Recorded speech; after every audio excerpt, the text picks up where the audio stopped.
մի փոքր ներկայացնեք էքսպոյի մասին, քանի չինական համալսարան է մասնակցում եւ ինչպիսին է ըստ ձեզ հայ երիտասարդների շրջանում հետաքրքրությունը։ Շատ լավ հարց եք բարձրացնում, սկսեմ նրանից, որ այս ցուցահանդեսը անցեկացում 3-րդ տարին անընդմեջ։ Շատ կարևոր է հասկանալու համար, որ չինական համալսարանները ունեն հետաքրքրություն հայ ուսանողներին իրենց մոտ ընդունելու։ Երկրորդ հայ ուսանողության շրջանում շատ արագ տեմպերով աճում է հետաքրքրությունը չինական կրթական համակարգի հանդեպ, որովհետև չինական կրթական համակարգը այսօր աշխարհում մոդեռնիզացման ճանապարհով է գնում, արդիականացման ճանապարհով։ Պետք է նշեմ, որ նախ եւ առաջ, սկզբից հետաքրքրվում են top 50 համաշխարհային սանդղակում top 50 համալսարաններով, բայց այդ համալսարանը ընդունվելը շատ դժվար է։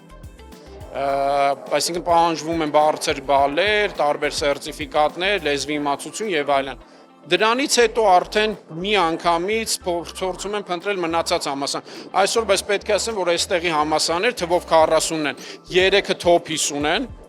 մնացած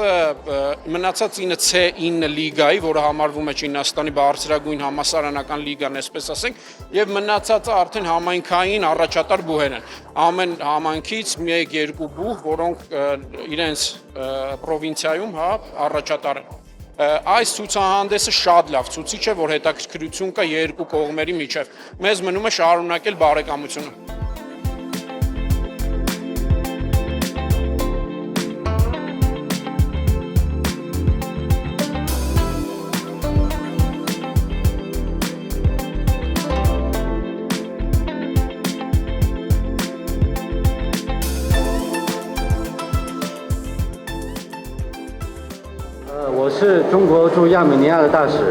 Ուրախ եմ ներկա գտնվել Չինաստանում կրթության եւ աշխատանքի 3-րդ ցուցահանդեսի բացման արարողությանը։ Մենք բոլորս հիմա անում ենք շատ կարևոր գործ։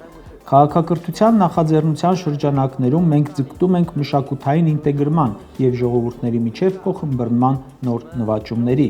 Մեծ թվով հայ երիտասարդներ ընտրում են չինարենի ուսուցումը եւ ձգտում են ել ավելի խորը ծանոթանալ Չինաստանին։ Սա ոչ միայն անձնական երազանքների իրականացման ձգտում է, այլև քաղաքակրթությունների փոխանակման եւ փոխուսուցման գաղափարի գործնական դրսեւորում։